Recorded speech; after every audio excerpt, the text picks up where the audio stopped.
My name's Rachel and I'm the Red Squirrel Officer at Lancashire Wildlife Trust. And this is my dog Max, our Red Squirrel Detection Dog. Lancashire Wildlife Trust are a partner in the Red Squirrels United project, a UK-wide red squirrel conservation project working across England, Wales and Northern Ireland.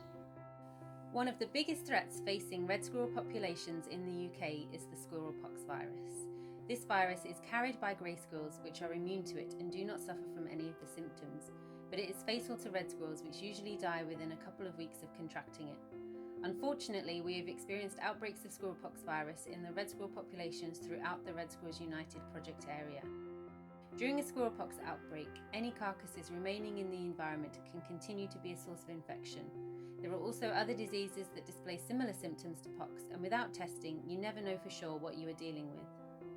Disease outbreaks are difficult to detect in more remote areas or in low-density red squirrel populations unless carcasses are found. In some cases, volunteers have spent many hours searching for carcasses but with little success. So we thought, what else can we do? Most people have heard of detection dogs being used in the police and military to detect drugs and explosives, but their skills can be put to use far more broadly, including in conservation. A dog's drive, determination and energy makes them ideal for the kinds of scenarios we find ourselves surveying in. They can search areas far more quickly and effectively, and as they rely on smell instead of sight, obstacles such as overgrown vegetation are not such an issue. We had the opportunity to work with Kyrus Ltd, who developed a taster workshop on how to train a detection dog for us. We started with a basic memory retrieve. In this exercise, the dog sees where you hide the ball and then is sent back to retrieve it. This is then made progressively harder by moving the ball further away from where the dog sees you place it, so the dog has to work harder to find it each time.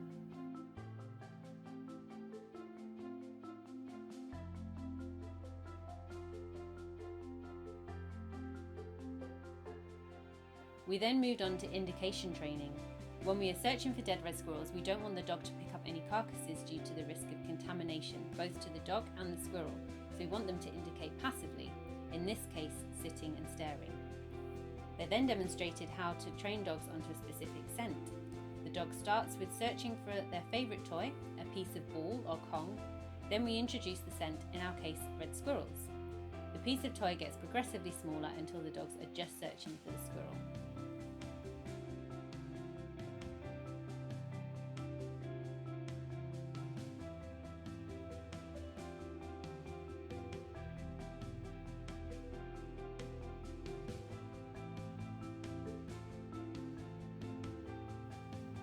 We also had a chance to practice quartering, a technique enabling you and your dog to effectively and thoroughly search an area.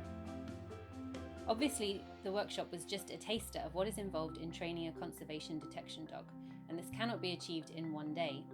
It is crucial to find a dog that not only has a good nose, but also has the drive to continue searching and not give up. In the middle of a disease outbreak, you need a dog you can rely on to do the job. This is not enough though, as the handler plays a really important role as well. Dog and handler need to be a team to ensure areas get searched fully and thoroughly. So what does the future hold now? Well, Max and I are going to continue refining our skills, and we will hopefully be able to realise the potential of this new survey technique.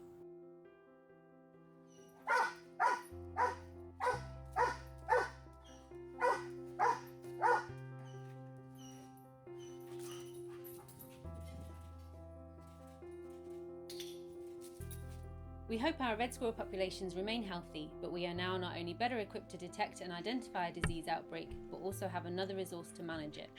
Every little bit helps in the conservation of one of our most endangered mammals.